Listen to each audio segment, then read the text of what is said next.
First of all, thanks to Steve and Shelley and Tim, Sandy, and all the other families. What you guys do to raise awareness is really inspirational. I'm glad to be here again. And to not only that, but to bring our team who are working on the Amoeba, and I'll introduce some of them as we go along today. So I was asked to give a research update on Naegleria fowleri, and I just want to start this by saying if you start looking at the biomedical literature, you'll see how sparse research is on this organism. So I just took a second to look at, if you look at the last year since September a year ago, how many publications in the scientific literature have there been on Naegleria? You can see there are very few. There are only 49 that mention Naegleria. A lot more that include Acanthamoeba, but if you compare that to the other organism I work mostly on, Plasmodium, which causes malaria, there are over 2,300 publications. And if you compare that to something like cancer, you can see there's over 200,000. So just the volume of scientific research that's going into these organisms is minuscule compared to the other diseases, which makes what we do and how we do it really important. If you look at all the publications indexed in PubMed, which is where we go to search for this scientific literature, only 1,307 publications in the history of this has a Naegleria in it. And if you compare that to cancer again, almost 4 million. So the first message I want to give you today is we're working in research, but one of the things we need to think about is what are the key research questions to address? And that's how I'm going to end today. So I want you to think about that, because I have long conversations with Steve and others about what are some of the key research questions. I'd like to hear from other people here, because we're going to have a discussion tomorrow with a bunch of scientists that are interested in these organisms about what to do. If you look at what is published the last year, you can see it sort of breaks down between one study of plant transplantation medicine, which actually wasn't a transplanted case of Naegleria. Somebody asked earlier about animal studies. The animal studies published this year included more cases in cattle, but also the first ever case of Naegleria fowleri killing a black rhino in Texas. Most of the publications for Naegleria tend to be on drug studies or detection and diagnostics, epidemiology, or environmental detection. And I think for those of us who work in other areas, if you look at the number of reviews that are published every year, this is disproportionate to the amount of primary research going on. So a lot of people write articles about the reviews that we know about, but there's not a lot of primary research. So what I'm going to tell you about today is most of the work that goes on in our lab, where we're focusing mostly on trying to find new drugs to treat the disease. So the way we started this a few years ago, which would happen just before the first conference, was we had to develop the techniques to do it. I'm not going to go into great detail, but we came up with these high throughput assays, which allows us to go, instead of handfuls of compounds, to identify new drugs like was being done in the past. We could do thousands, and I'll show you some of the data for that. We had these two different methods. We proved it in our lab that both of them worked equally well, and we could use these for high throughput drug screening. So these are the basis for what we've been able to do. So I want to start with the approach of trying to find drugs in natural products. Why do we do that? Most of the inspiration for our drugs and all sorts of medical indications they're inspired by natural products. These are what we call secondary metabolites that fungi, bacteria, and other organisms make to combat other organisms. So they're actually designed to kill other organisms, to keep them off of them, keep them from eating them. And so this is where we find new things that we can't devise of in the laboratory. And I'm not going to go into great detail about this, but we've actually screened through a large library of over 50,000 compounds or extracts from Mycosynthetics. It's a small company in North Carolina. The CEO is Cedric Pierce. But the bottom line is we found a bunch of active compounds or active extracts, and we're now working with Nick Oberle, a chemist at the University of North Carolina, Greensboro, to actually identify what are those molecules. Will they give us new ways to try to kill the amoeba? What we've really used more in our lab to try to advance drug discovery are compound libraries of small molecules that have been mostly synthesized by chemists in the laboratories. And we've taken advantage of resources like the Medicines for Malaria Venture, who have come up with these small, diverse compound libraries that we can screen readily, and they sometimes give us insight into how they work or what we can do with them to try to develop them for malaria. And this little dot plot here, all the dots at the top mean those are inactive. What we're looking at are the ones that are lower down that inhibit the parasite growth. Can we find new drugs? When we do that, we found hits in the malaria box and also the pathogen box. And I want you to focus on the top one, posaconazole on the right, because it's going to come up again. We have hit this same compound several times, which at the time we found it in our lab, it's the first time we'd ever heard about that actually killing the amoeba. We then took this to a very large screen where we worked with the California Institute of Biomedical Research. You heard this morning about the Bill and Melinda Gates Foundation involvement in infectious disease research.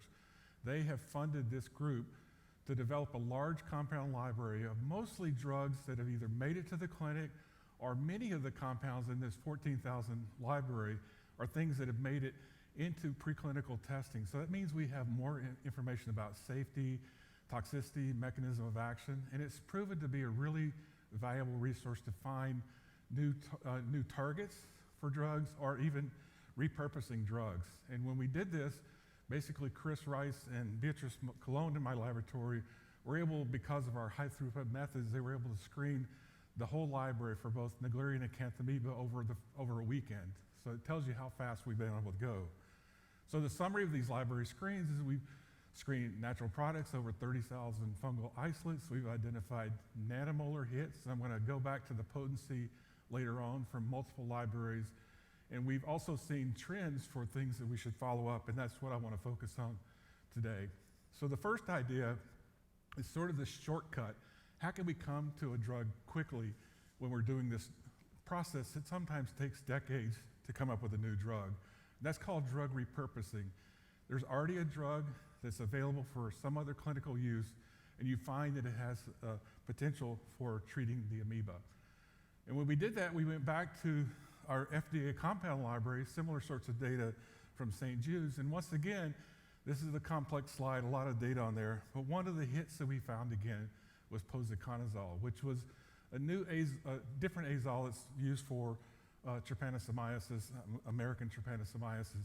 We also found compounds that have known mechanisms of action. And what I'll tell you later on about our structure-based drug design work, these give us insights into maybe a particular choke point in the parasite biology that we can target with new drugs. So one of the things that I think has set us apart early on was we made a decision very quickly that Naegleria fowleri is an acute form of disease that kills people way too fast. You've heard Jordan's story today and the story of Philip and others. It really takes a drug that can act quickly. And what we found when we started our work was that most of the drugs would take 3 to 4 days before we'd see a significant effect on killing the amoeba in the culture dish. If they take that long in the culture dish, what's happening in a more complex environment in the brain where the drug has to get to this organism? So we highly prioritized our efforts to try to find something that kills the organism very quickly. And Beatrice came up with this assay, which basically mimics the metabolic activity of the cell. So we're looking for something that stops the metabolism of the cell very quickly.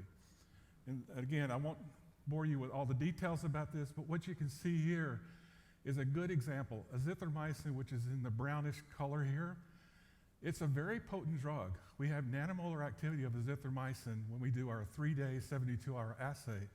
But what this is showing you is that it takes at least 24 to 30 hours before that effect is realized. So that means it's a potent drug, but in the first day and a half, it's not actually doing as much as you might imagine based on just a potency number. So this is a kind of analysis that tells us, hey, we find something potent, but we need to find something that's working very quickly. And so we've done that. Here's an example of ketoconazole and posaconazole in the red and blue lines with 2 different concentrations here. But you can see those lines don't really go up, they go down or stay stable. So what that's telling you is that these drugs are acting quicker than anything else. In fact, posaconazole and ketoconazole in our hands act quicker than any other anti-amoebic drug that we found. So we took that and said, how similar is this? Dr. Debnath, who's here today, is also working on drug discovery, asked the question earlier about genotypes and differential susceptibility. So we wanted to make sure that if we found something, it works on multiple strains of Naegleria fowleri. And what this colorful plot is telling you is that at least when we got these 7 or 8 isolates, we have about 12 total from CDC, and thanks to Ibni Ali and his lab for providing these. You can see that posaconazole, for example, is pretty potent against all of them. We're not seeing differential susceptibility, which would worry us because some parasites would be less susceptible.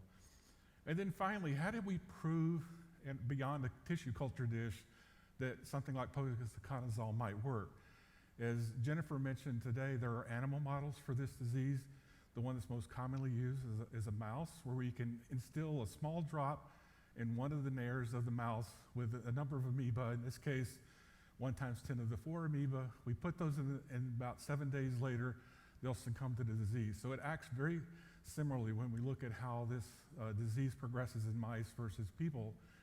So we rely quite heavily on this model to be able to tell us something.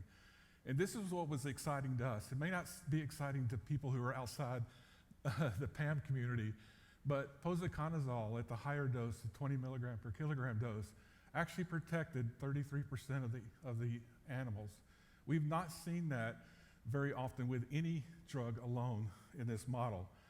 And I want to add that we have a different way of doing the model. Some people have actually given the amoeba and start the drug at the same time. That's not realistic in my view, because what happens in real life is that people get infected, the disease is progressing, and late in the infection, usually we find out that they're infected, and that's when we have to treat. So we developed this stringent model. We wait several days, and then we start to treat once a day. So we're looking at a really harsh model, and this drug came through as doing something on its own. And when we here's another example. And then the bottom line is when we combine this with other drugs like azithromycin, it actually, that's the wrong slide. Let me go back. I'll just explain it.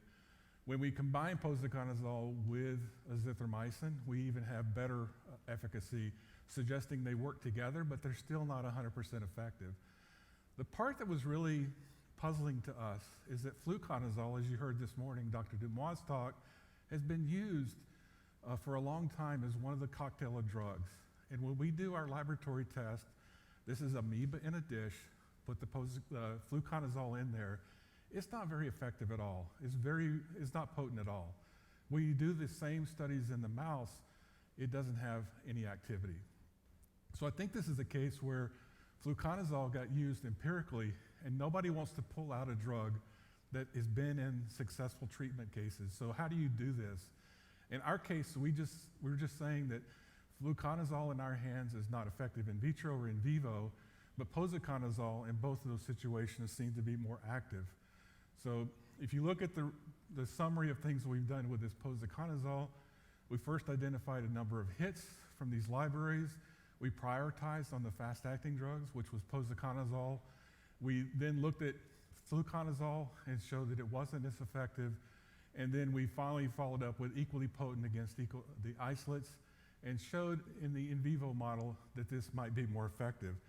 But this will bring up a question that we should discuss later on. How do we go from these laboratory studies to saying this should change or this should affect what we do in the treatment of people? Because that is the bottom line for us. It does us no good to get a bunch of publications about activity of these compounds if we're not actually trying to get data that can actually make a clinical difference. So those sort of discussions I would love to have with people.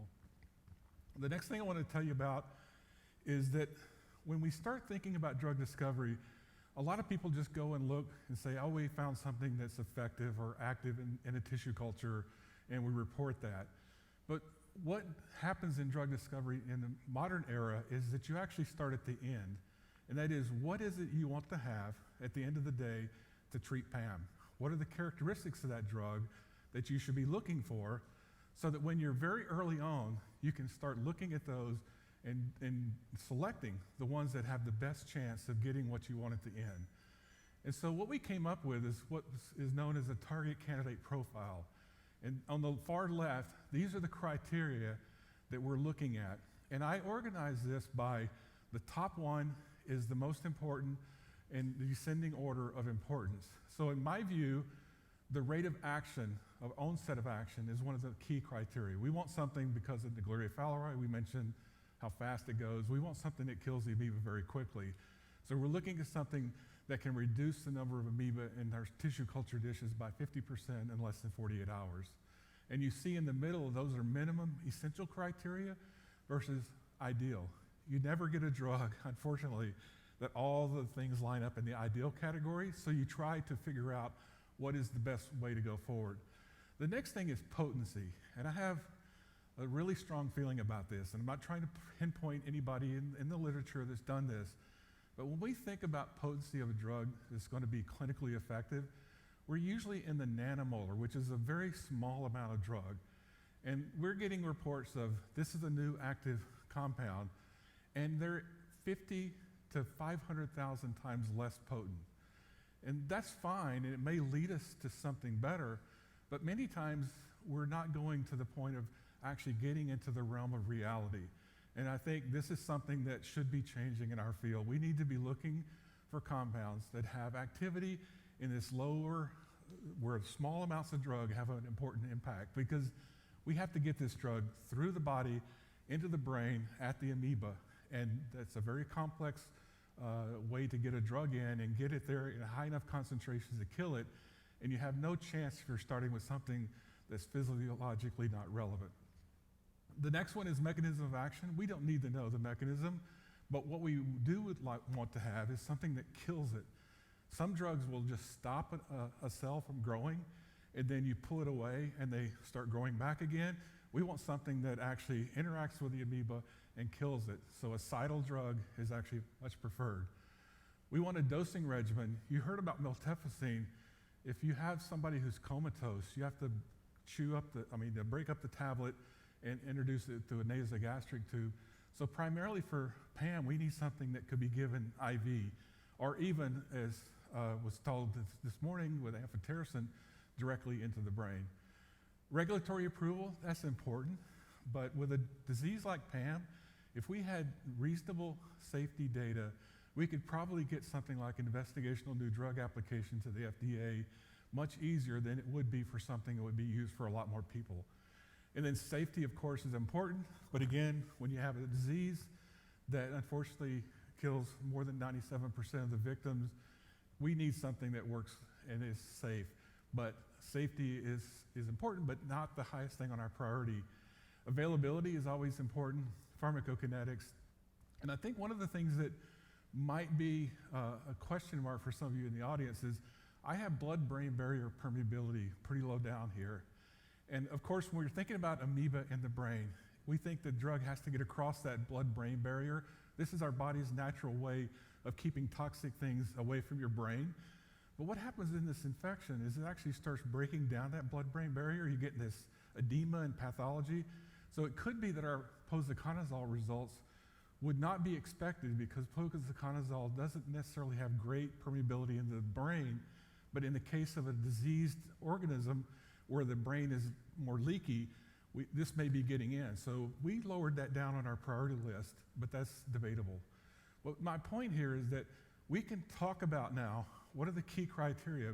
Maybe everybody in the audience wouldn't agree with me on the order, but we can start talking about what are the ways what do we want at the end to treat PAM, and this will help guide our efforts early on.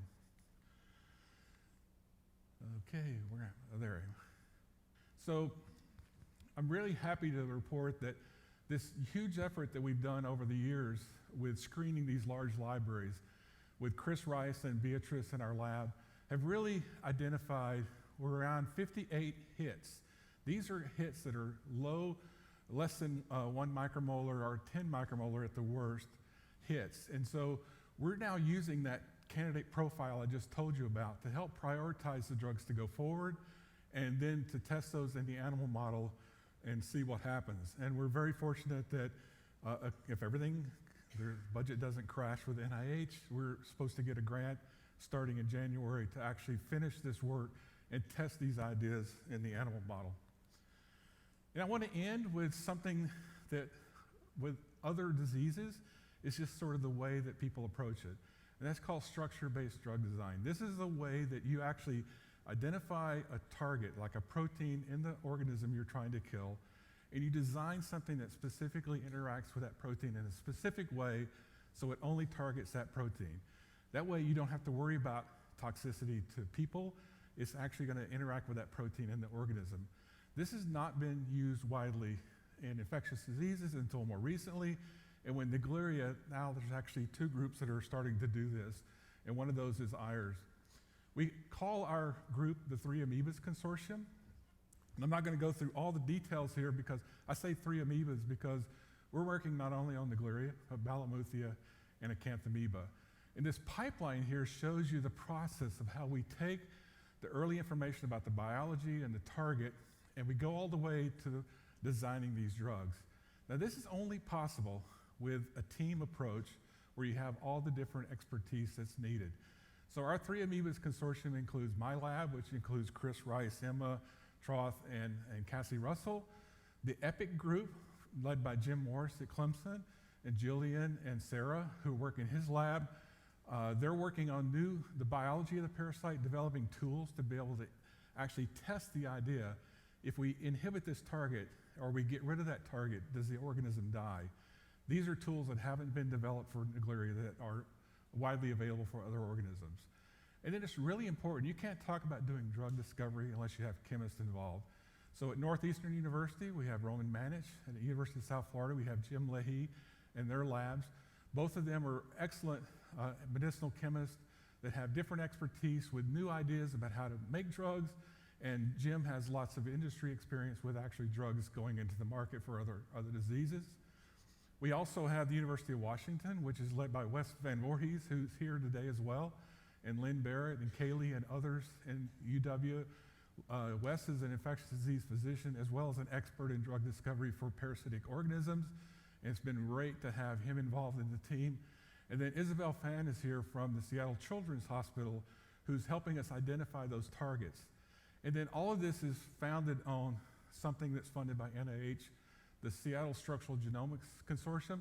Basically, they're the ones who take the information we generate and say, this is a potential target, we're going to clone it, we're going to express it. So that means we take it and make the protein, and then we can crystallize it.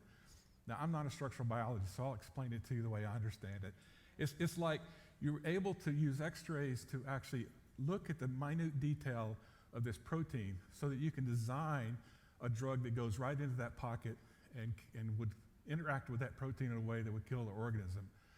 And what's really fortunate, there's not many stories about Naegleria that you actually do better than any other disease, but this is one. When they started this project a few years ago, we had so little information about the genomics of this parasite, it was hard to make progress. So once they did, they've solved 22 crystal structures just in the last couple of years. And this is a higher rate of going from the beginning to the end than any other eukaryotic organism, microbiology organism that they've been able to look at. So there's a lot of excitement in our team, the 3 Amoebas team, that we can put together this expertise and actually make a difference in the end.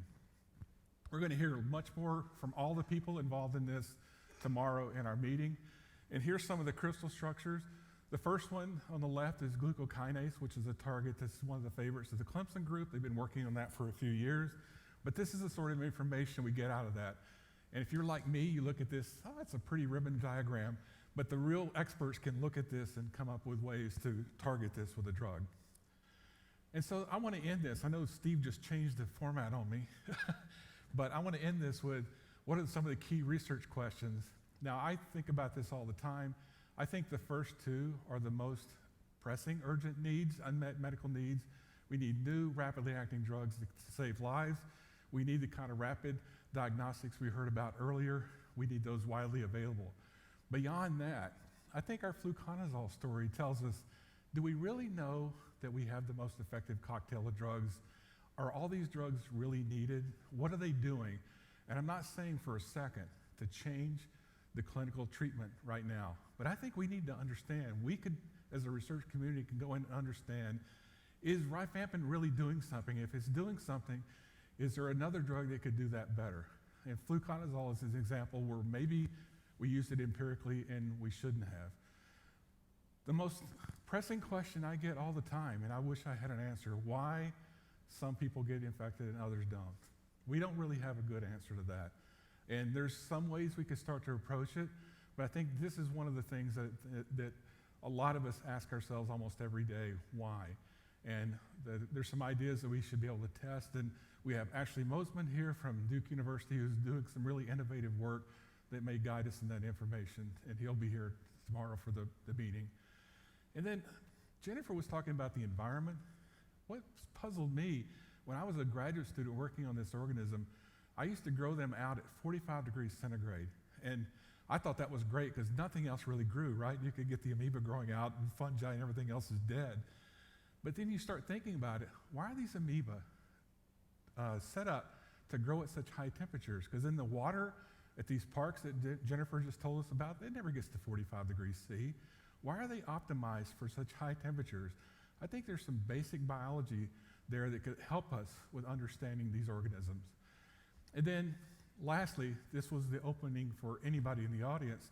I'd really like to hear what you guys think are some of the key research questions that we should be addressing, because tomorrow at the end of our science meeting, we're going to have actually a discussion about what are the objectives and priorities that we should be looking at as a research community.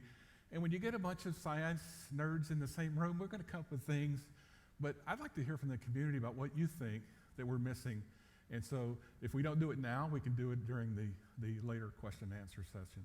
So I think that's all I have other than to say thanks to all the people that are involved, the people in my lab, the rest of the 3 Amoebas team, the chemists that I didn't include on this slide from Microsynthetics, University of North Carolina, Greensboro, and our funding for my lab from the Georgia Research Alliance, NIH, and the University of Georgia. Thank you.